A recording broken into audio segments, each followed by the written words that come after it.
Will you join me in prayer for a moment? God of all wisdom, we gather here this morning to hear your word read. We offer humble thoughts and feelings of our own. May the words of my mouth and the meditations of each heart here be pleasing to you, O God, our rock and our salvation. Amen. Here we are again, the first Sunday of the month, and we are preparing to gather around the table to celebrate communion with Jesus. And look at you. You ask me from time to time to tell you how far you have come. And while I kid you about doing the Manhattan Beach 3-step, remember that one? One little step forward and 2 steps back. And one little step forward and 2 steps back. I kid you about that. There's some truth in it, though, too. But I want to tell you that you really have to look no further than the welcome table. In a little over 2 years, a very short time, really, it's next to 55 years, of course, you have gone from a practice where the Eucharist was seldom celebrated, the welcome table seldom spread, to times where you are not only gathering here regularly to share this special symbolic meal, but also to exploring what this regular practice means to the vibrant life of this congregation and to your own spiritual journeys. Look at you. I am so proud of you. The writer of the Gospel according to Luke often depicts Jesus eating and drinking. From calling Matthew, the hated tax collector, to be his disciple, to sitting at table with his closest disciples for one last meal, to the story Dale just read for this morning of eating with a huge crowd, having a meal appear out of an almost bare supply. Luke's Jesus likes to eat and drink, and has a very big, very broad, very expensive table where all are welcome. Men, women, and children, rich and poor, all ages, races, ethnicities, sexual orientations, and religions. Jesus relishes breaking bread and pouring the cup with others to the point of saying to his disciples, "You do it." Al fresco, a nice Southern California word, on the spur of the moment, for all of these hungry people. Hey, let's have a picnic. Let's spread a blanket or two and have a party. Jesus saw the potential of little things, things that most people miss or overlook, like a young boy with some few small fish and some barley loaves, and the possibility they could bring great interaction, healthy relationships, a divine moment among people, a flicker of love to grow in community, a lilt of joy and peace to spring in human hearts and souls. He didn't seem to care if his disciples were weary and hungry, if the crowd was surly and unmanageable, if the atmosphere was not very reverent or pious, if the location was not very conducive to finding supplies for a meal, if it was an inopportune time of the day. He didn't care. He said, "You do it. You do it.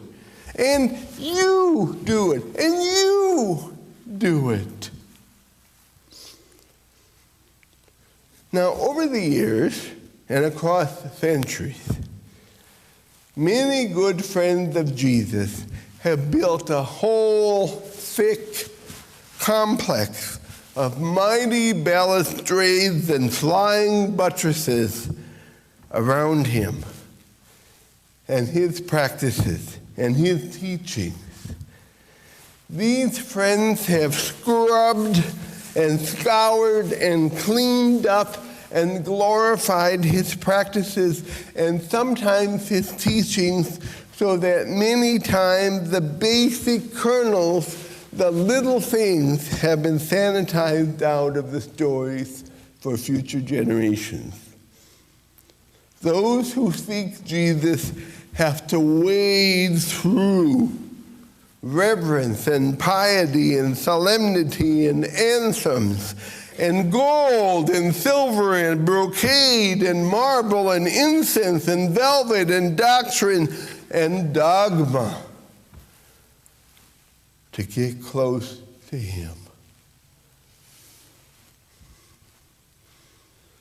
We witness examples of the roadblocks, like gated fenced communion rails in Luke's story for this morning. His disciples saw nothing but bother, lack of proper practice, no good supply in the area, and the reality of exhaustion as ways to not share a meal. So they threw up a whole battlement of reasoning in the face of their teacher. And Luke's Jesus, always looking for the small, the uncomplicated, the less involved, can only see the opportunity for a way to break bread together, for people to get closer to each other and to him, and thus find a clearer path to God. He simply says to his closest friends, "You do it. You do it." These simple words, three very small words of trust and faith and hope, you do it. You don't need a whole lot of bells and whistles or incense or smoke or anthems, as lovely as they are, or gold chalices or silver patens or polished oak tables or brocade table linens.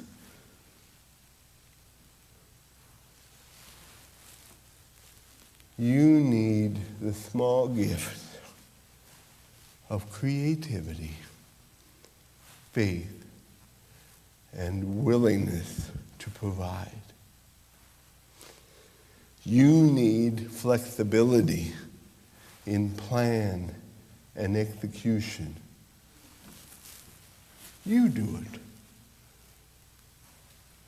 To get close to Jesus, all you have to do is move yourself forward. You do it. Now, a couple of weeks ago, in this sanctuary, we celebrated the Eucharist.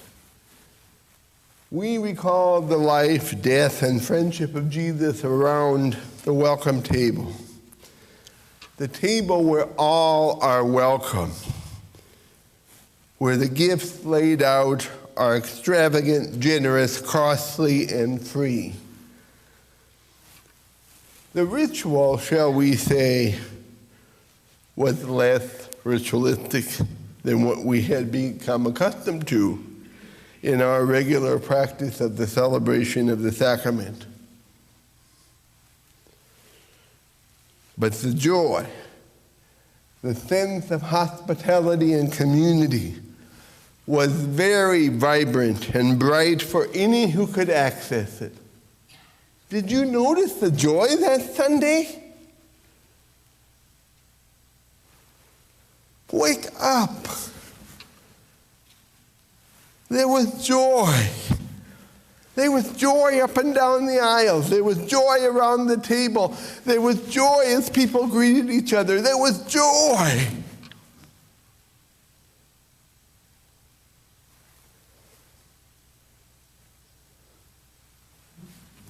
Joy is one of the fruits of the Spirit, folks. You do it. The joy flowed freely and wondrously. It thrilled and it moved as it coursed through the center aisle and down to the front of the table. The act of communing together was light on the ceremony, but tangible enough for those partaking of the meal to recognize it. It was not heavy with reverential piety, but it overflowed with serendipitous love and joy. It conveyed peace to the accepting soul, the open mind, and the ready heart. Now, we might not ever again celebrate the Eucharist like we did a few weeks ago. We tried to follow the words of Jesus, you do it. And because of the high risk of transferring infectious disease through physical interhuman contact, with many hands being placed on trays and elements, we were faced with a moral dilemma as hosts. Either we do not do communion that morning, or we find some way for those who would like to participate to do that, while those who did not feel ready could not feel obligated. You surprised us. The one factor we did not expect and we did not plan into the celebration that Sunday was the outpouring of the numbers of worshipers who came forward that morning to commune. Look at you. You came out of every pew in every corner of this sanctuary, and you found yourself in the middle aisle doing what you do best, enjoying each other. Somebody want to answer that?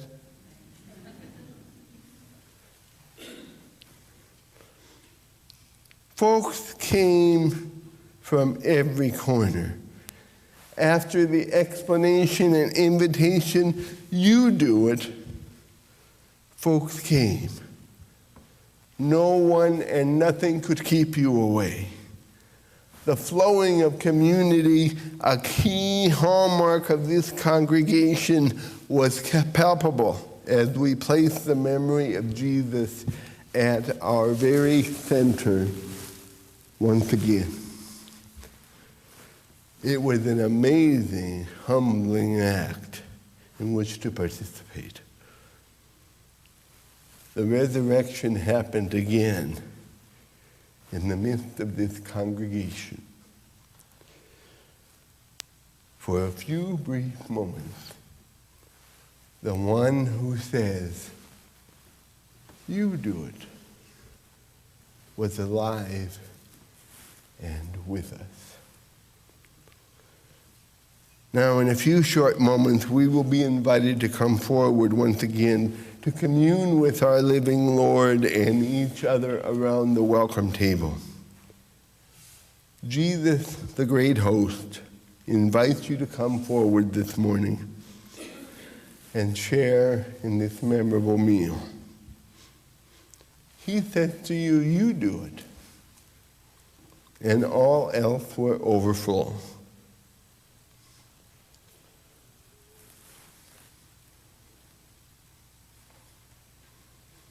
This is my Father's world.